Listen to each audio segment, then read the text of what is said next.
اہلیت اور صلاحیت، ایک نااہل تھا انسان، لیکن چونکہ ہمیں اب اپنی اصلاح کرنی ہے، علم کی تو کوئی انتہا نہیں، لیکن جو ہمیں عطا ہو جائے اس کو ہمیں عملی جامہ پہنانا ہے، یہ اہل طریقت کا کام ہے، اس کو عملی جامہ پہنانا ہے۔ تو میں یہ عرض کروں گا کہ جیسے میں نے عرض کیا کہ کچھ ایسے لوگ ہوتے ہیں جو ظاہر میں تو بڑے آراستہ ہوتے ہیں، پیراستہ، اب جبے کبے کا زمانہ تو نہیں رہا، بہرحال ہے اب بھی، ہاں، یا بظاہر گدڑیاں ڈال لی اپنے پر، ایسے لباس کر لیے کہ لوگ سمجھیں کہ صاحب بڑے دروے صوفی ہیں صاحب، معلوم ہوتا ہے کہ یہ بہت ولی ہیں، لیکن اندر کیا ہے ان کے، وہ باطن جو ہے وہ اس خیال میں ہے کہ لوگ ہماری تعریف کریں۔ ایسے بھی لوگ گروہ اس زمانے میں ہیں کہ ظاہر ان کا ایسا ہے کہ لوگ سمجھ رہے ہیں کہ بڑے پہنچے ہوئے ہیں، خدا رسیدہ ہیں، لیکن اندر کیا ہے ان کے قلب میں، اس کی یہ ہے کہ ہماری شہرت ہو، لوگ ان کو اچھا سمجھنے لگے۔ ایسے لوگ اللہ اور اس کے رسول کی بارگاہ میں مقبول نہیں بلکہ ملعون ہیں۔ وہ ریاکاری کی عبادت ان کے منہ پر ماری جائے گی۔ اور ایک وہ لوگ ہوتے ہیں جن کا ظاہر جو ہوتا ہے بالکل خستہ ہوتا ہے، ان کو اپنا نہ ظاہر کا ہوش، نہ اپنی حیت کا خیال، نہ اپنے کھانے پینے کا ہوش، نہ اپنے جسمانی لباس کی ستر پوشی، ان کو پتہ ہی نہیں، ان کو لوگ دیوانہ سمجھتے ہیں، مجنون کہتے ہیں، اور وہ ہماری اصطلاح میں اہل طریقت کے مجذوب ہوتے ہیں۔ لیکن اب ان کے لیے بھی نگاہ چاہیے کہ ہر ایک دیوانے کو، ہر ایک پاگل کو یہ نہ سمجھنے کہ یہ مجذوب ہے، اس کو بھی کسی کی صحبت سے یہ نگاہ عطا ہوتی ہے۔ بہرحال مجذوب ہوتے ہیں۔ مجذوبوں کا کیا کام ہے؟ وہ عشق الہی میں اتنے محو ہو گئے کہ اب ان کو کسی کی پرواہ نہیں، کوئی پتھر برسائے، گالیاں دے، مذاق اڑائے، لیکن وہ اپنے کہ ہوا عشق صنم کا دیوانہ، کوئی کچھ بھی کہے پرواہ ہی نہیں، وہ اس مقام کے لوگ ہوتے ہیں۔ تو جو اہل بصیرت ہیں، جن کو اللہ تعالیٰ نے نگاہ دی ہے، وہ پہچان لیتے ہیں۔ عوام الناس ان کو بھی پتھر مارتے ہیں، اور ایسا ہوا ہے، اور یہاں اکثر ایسے مجذوب ہمارے یہاں آتے رہتے ہیں۔ اور صلاح الدین صاحب ایک مرتبہ ایک مجذوب سے مخاطب ہوئے، اس نے آن کر ہمارے گٹر کے اندر چھلانگ لگا دی، اور وہ گٹر جو صاحب جانتے ہیں کہ اس کے اندر تمام غلاظت تھی، اور وہ جناب کہنے لگا یہ تو حوض کوثر ہے۔ اب وہ ڈبل روٹی کی اس میں بھگو کے کھانے لگا، لوگ متنفر ہوئے کہ اس کے پتھر مار رہے ہیں، خون میں وہ لہو لہان ہو رہا ہے۔ صلاح الدین نے بھی جا کر کے کوئی بات کی اسے، نہیں آپ تو نہ کہیے، آپ کہاں رہتے ان کی صحبت میں، آپ کو تو احساس ہونا چاہیے۔ یہ میرے چشمدید واقعہ ہے، یہ بھی موجود تھے۔ پھر اس نے جناب ان سے انگلش میں باتیں کری، عربی میں بات کی، قرآن پاک کی آیتیں وَلَسَوْفَ يُعْطِيكَ رَبُّكَ فَتَرْضَىٰ پڑھا، اور جناب وہ اب اس نے کہا کہ میرا تو اب راز فاش ہو گیا، آپ یقین کیجیے۔ پھر بہانہ نکل کر کے وہی اور لوگوں کے سامنے وہی دیوانے پن کی باتیں، پتھر لوگ بچے برسانے لگے اور ترنگانیاں اس کے پیچھے بجانے لگے، لیکن وہ پھر اس کے بعد سے نظروں سے اکثر یہاں پر مجذوب آتے ہیں ایسے کہ ان سے کئی ایسی چیزیں ہوتی ہیں نگاہ والے پہچان سکتے ہیں۔ اچھا، اور یہاں کیونکہ یہ مدینہ مسجد ہے، نام اس کا سرکار دو عالم صلی اللہ علیہ وسلم کے اس ارض مقدس سے نسبت رکھتا ہے نا، تو اس نسبت کی کچھ آن ہے، یہاں پر کوئی نہ کوئی درویش ہمیشہ تشریف لاتے رہتے ہیں تشریف۔ ابھی پرسوں یہاں پر جناب قبلہ حافظ غلام رسول صاحب چشتی قادری رحمۃ اللہ علیہ کے برادر خود تشریف لائے، اور ان کی ضعیفی کا یہ عالم ہے کہ 80 سے اوپر تجاوز ان کی عمر ہے، 90 کے قریب خود بتا رہے تھے، اور ابھی اتنے کمزور ہیں کہ ان کو بغیر سہارے کے وہ نہیں چل سکتے، تو تشریف لے آتے 2 گھنٹے پرسوں بیٹھے، کچھ ارشادات فرمائے. میں نے ان سے کہا بھائی ابھی ان کو تحریر کرو, ان کو قلم بند کرو, یہ کام آنے والی چیزیں ہیں. تو آتے رہتے ہیں یہاں پر الحمدللہ. لوگ تو متلاشی ہیں, لیکن کرم ہے سرکار دو عالم صلی اللہ علیہ وسلم کی جو نسبت اس مدینہ مسجد کو ہے, اس مدینہ پاک سے, کہ یہاں پر ہم بیٹھے رہتے ہیں اور وہ تشریف لا کر کے خود ہی فیض دیتے ہیں اور ہمیں مستفید فرماتے ہیں. آتے ہی رہتے ہیں. بہرحال میں اشارت میں عرض کر رہا تھا, تو ایسے لوگ جو ہوتے ہیں جو مجذوب قسم کے ہیں, ان کا ظاہر جو ہے نا وہ ایسا ہوتا ہے کہ عوام الناس ان کو دیوانہ سمجھتے ہیں, لیکن اندر روشنی ہوتی ہے. تو حضور مثال کے طور پر حضرت بابا فرید الدین شکرگنج رحمۃ اللہ علیہ فرماتے ہیں, میں نے ایک ایسے ہی مجذوب کو دیکھا کہ اس کو خود بھی پتا تھا اور اس میں سے نور جو تھا وہ آسمان تک جا رہا تھا. فرماتے ہیں میں نے اس کا پیچھا کیا, وہ میں کو اس کو خود علم نہیں کہ میرے میں نور پھوٹ رہا ہے. آخر ایک روز رات کو میں نے اس کو پا لیا کہ وہ تلاوت میں مضبوط تھا, خوش الحانی کے ساتھ.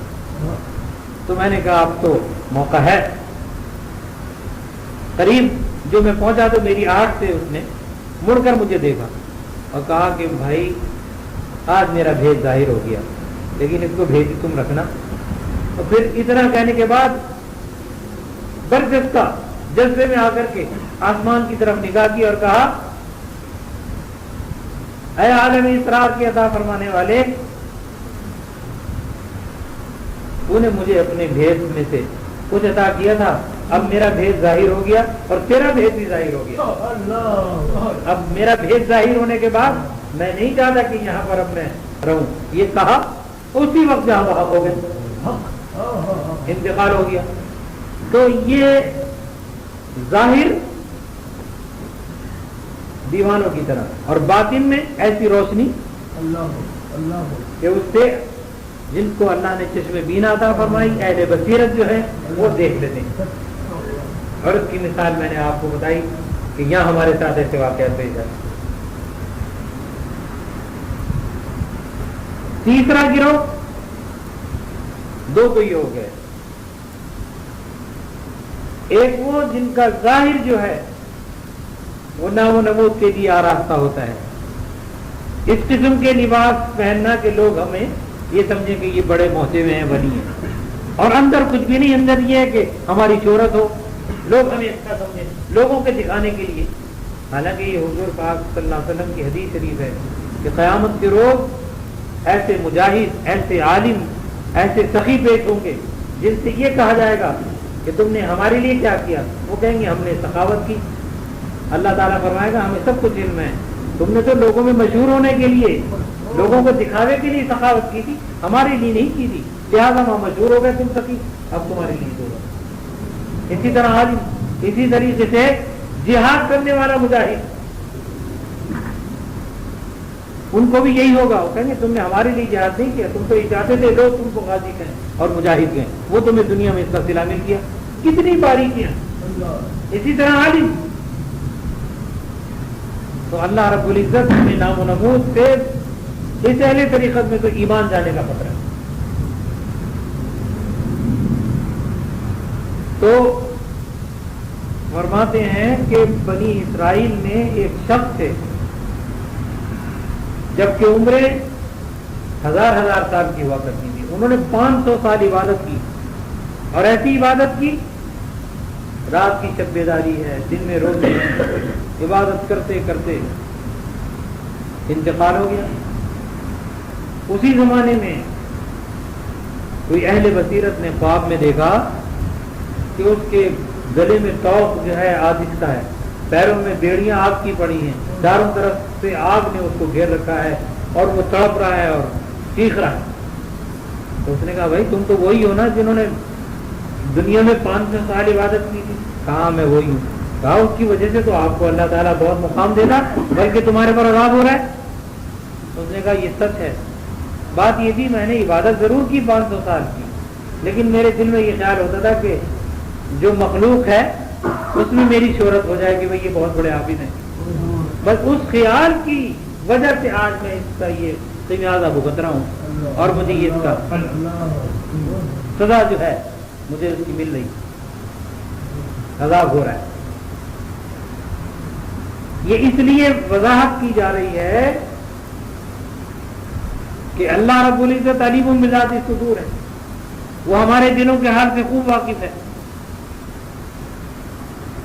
اگر ہمارے عمل میں ذرا بھی شائبہ دکھاوے کا آ گیا کہ لوگ ہمیں سمجھیں کہ یہ نمازی ہیں، یہ تو بڑے قاری ہیں، یہ ہمارے لیے جو ہے ایک بہت بڑی آفت ہے.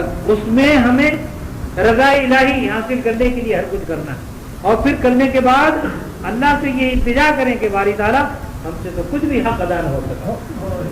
یہ تو آپ کی بندہ پروری ہے کہ آپ نے توفیق دی، اگر آپ چاہیں تو قبول فرمائیں، یہ آپ کے کرم پر ہے. ہماری طاقت نہیں کہ جو ہم یہ کر سکیں، آپ کے کرم پر. ورنہ عام طور پر یہ دیکھا جاتا ہے لوگ نماز پڑھ کے سمجھتے ہیں اب دیکھیے ہمیں کون سی جنت ملے گی. اللہ تعالیٰ فرماتے ہیں کہ اب نام نہ لینا، یہ تو ہم نے تمہیں توفیق دی تھی، اب تمہارے دل میں یہ گھمنڈ آ گیا تو مردود ہو جاتے ہیں. وہاں تو یہ ہے کہ مرتے دم تک اللہ تعالیٰ ہمیں عاجزی عطا فرمائے اور ایمان کے ساتھ ہم سب کا خاتمہ بالخیر فرمائے. بات جب بنتی ہے کہ ہم اور آپ اللہ تعالیٰ ہمیں سب کو ایمان کے ساتھ، اس کے لیے ہمارے پیشواؤں نے اللہ سے عاجزی کی ہے، اللہ کی بارگاہ میں التجائیں کی ہیں.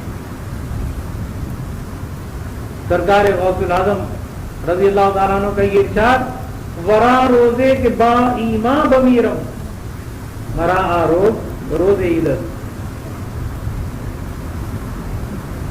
تو ہم آپ کیا ہیں؟ وہ تو پیروں کے پیر ہیں.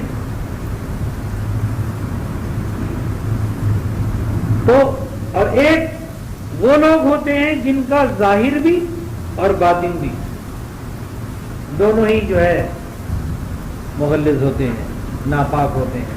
وہ عوام الناس ہوتے ہیں، ان کو کوئی خیال ہی نہیں، نہ آخرت نہ دنیا کے اندر کی کس طرح زندگی گزارے، ان کے خیال میں ہی نہیں کہ اگر حرام ہم کھا رہے ہیں تو اس کا کیا ہمیں عذاب ہوگا. ان کے ذہن میں نہیں کہ آخرت کیا چیز ہے. یہ عوام الناس ہوتے ہیں،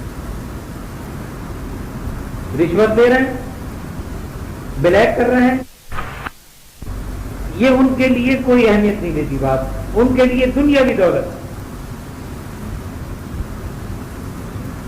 اس کے لیے قرآن پاک میں اللہ تعالیٰ نے فرمایا ہے کہ جب رب تبارک و تعالیٰ روز محشر میں جزا اور سزا دیں گے تو فرمائیں گے، پہلے قرآن پاک میں بتا دیا، اليوم نختم علی افواہہم وتکلمنا ایدیہم وتشہد ارجلہم بما کانوا یکسبون. اس روز اللہ تعالیٰ منہ پر مہر لگا دیں گے، فرمائیں گے اللہ تعالیٰ ہم ہاتھوں کو حکم دیں گے کہ تم ہم سے کلام کرو، تو ہاتھ ان سے باتیں کریں گے کہ ہاں باری تعالیٰ اس ہاتھ سے اس نے حرام کمایا تھا، رشوت دی تھی، بلیک کیے تھے، کم تولا تھا، غرض کے جتنی بھی ہاتھ کے اندر برائیاں وہ کرنے کی، وہ ہاتھ خود گواہی دے گا کہ باری تعالیٰ میں گواہی دیتا ہوں. وتشہد ارجلہم، اور پیر ان کے گواہی دیں گے کہ غلط راستے پر گیا تھا. پھر رب تبارک و تعالیٰ فرمائیں گے تمہارے تو خود تمہارے اعلیٰ تمہارے خلاف گواہی دے رہے ہیں، ہم تمہارے پر کوئی زیادتی نہیں فرما رہے، آج تو جزا اور سزا کا دن، جیسا تم نے کیا اس کا تم کو بدلہ ملے گا. تو جو اللہ تعالیٰ جن کو کرم فرماتے ہیں، جن کے باطن بھی آراستہ ہوں اور ظاہر بھی آراستہ ہوں، وہ ہے اللہ کی بارگاہ کے مقبول بندے. جو اندر ہے وہی باہر، جو جیسے اندر ہے ویسی باہر، جیسی باہر ویسی اندر. اسی طرح کا اللہ تعالیٰ ہم سب کو ظاہر اور باطن آراستہ اور براستہ کر دے. یہ ہمارے پیشواؤں کو اللہ تعالیٰ نے بخشا. ان پر اگر قید وارد ہو گیا، ایک نہیں اگر ہزاروں چاقو اور خنجر ان کے مارے جائیں تو ان کو پتہ نہیں چلتا. اللہ تعالیٰ ایسا کیا عطا فرمائے, ایسا وجد عطا فرمائے, ایسی مستی عطا فرمائے, اتنا سرور ہمیں عطا فرمائے کہ پتہ ہی نہ چلے. پھر تو بات ہے.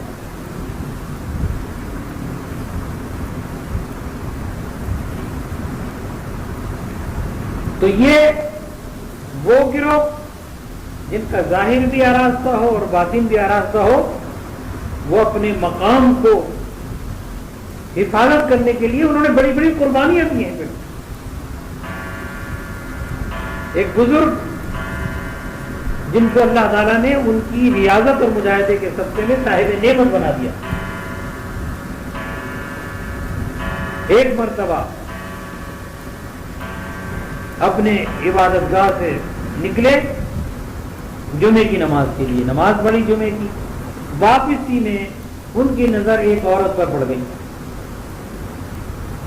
دیکھتے ہی لرز گئے, نظر پڑ گئی, آنکھوں پہ ہاتھ رکھ لیے اور یہ آواز بلند, یا غفور کی ندا بلند, اور اتنا لرز گئے اور کانپے. جب اپنے واپس اپنے مقام پر آئے تو کہا باری تعالیٰ جو نگاہ تیرا دیدار کرے وہ غیر پر پڑے, اس نگاہ کو تو لے لے میرے سے.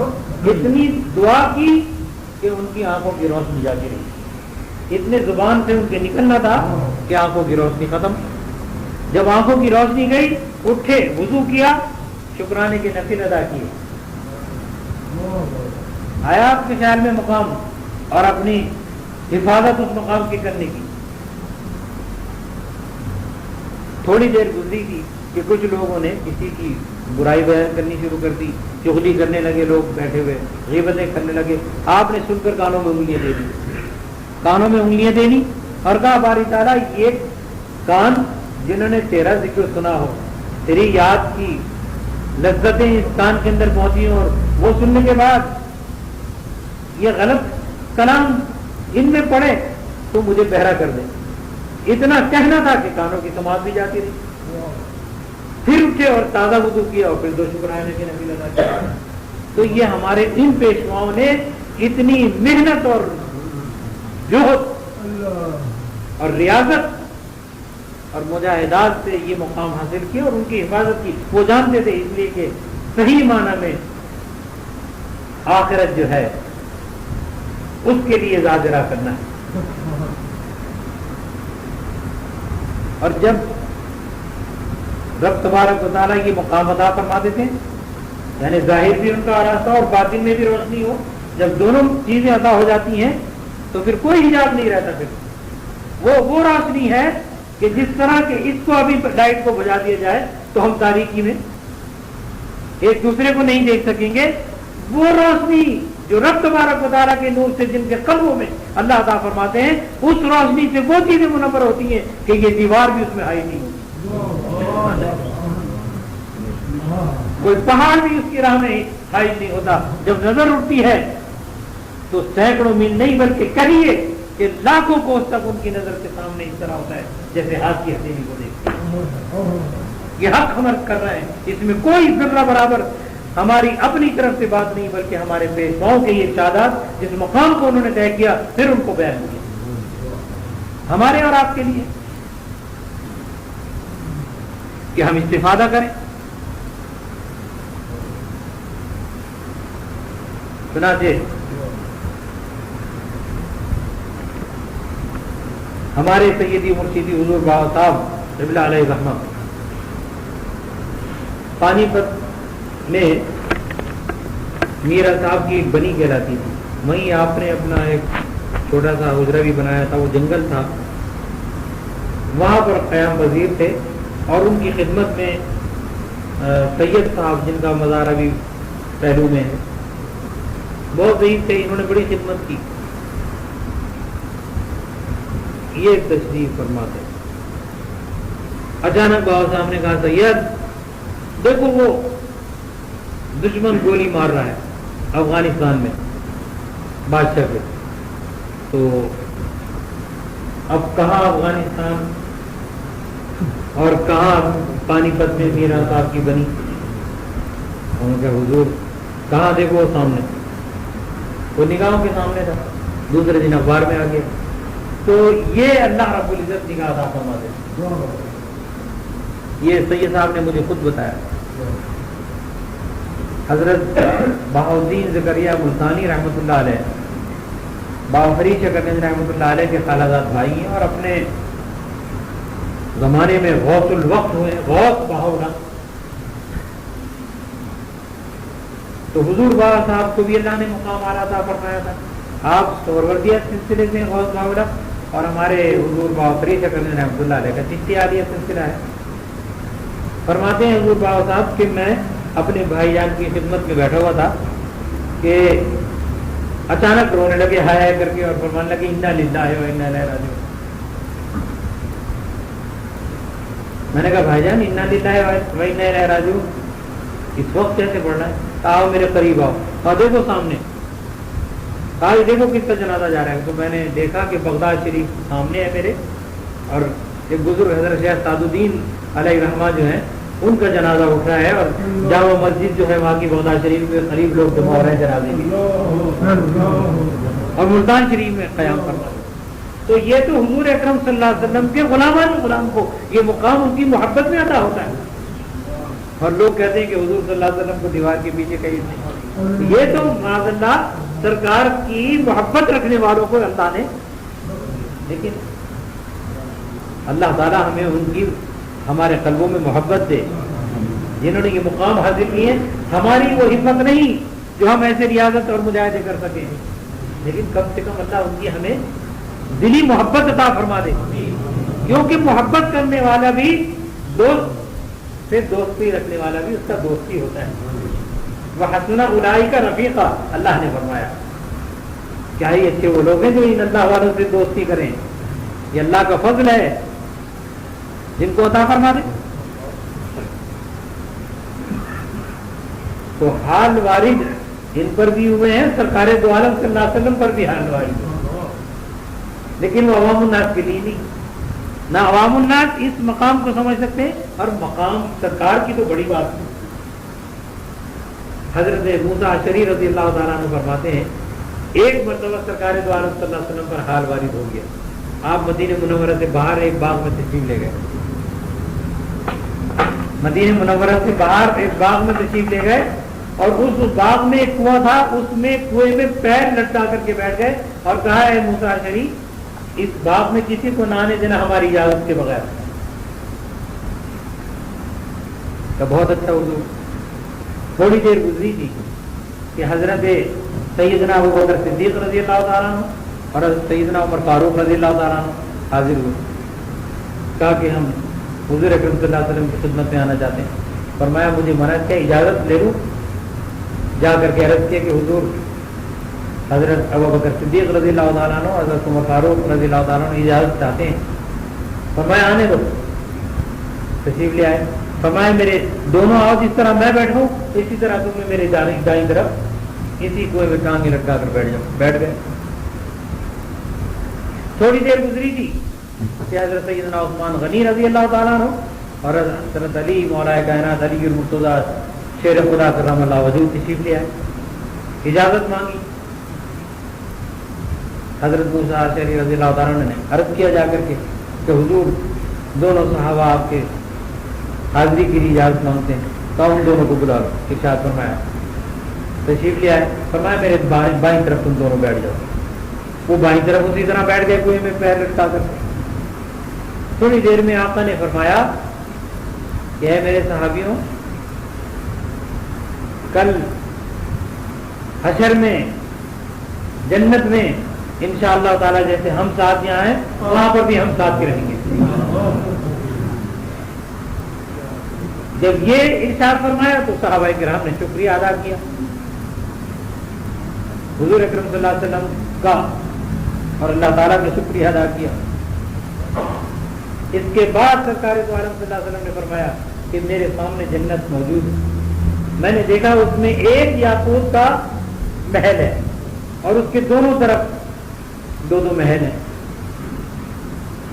تو میں نے عرض کیا کہ بارے الہ یہ محل کس کے ہیں؟ فرمایا بیچ میں محل آپ کا ہے اور دونوں طرف آپ کے صحابہ کے ہیں، آپ کا نام لے کر کے بتایا گیا، اس لیے میں نے تم کو یہ کہا ہے کہ ہم وہاں پر بھی ساتھ ہی رہیں گے۔ تو مقام آقا کو بھی کہتے ہیں جب تاریخ تو نظروں کے سامنے جنت کی بیٹھے ہوئے وہاں مدینہ منورہ میں حال وارد ہو رہا ہے سامنے نظر، سرکار کے غلامان غلام کو بھی رب تبارک و تعالیٰ یہ کن کو جن کا ظاہر بھی پاک اور منور ہوتا ہے اور باطن بھی، ان کو یہ اللہ ہی مقام عطا کرتا ہے۔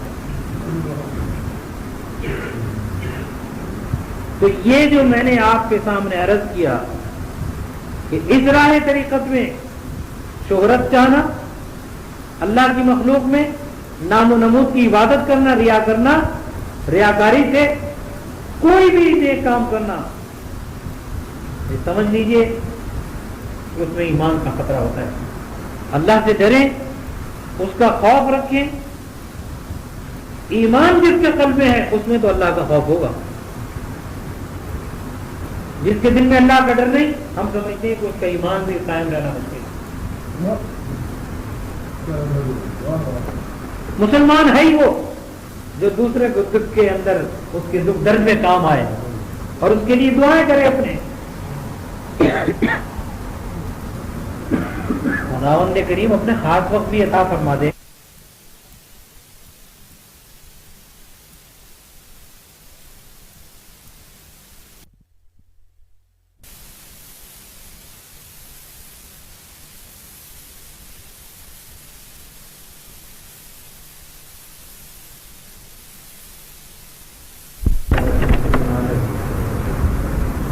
مل کر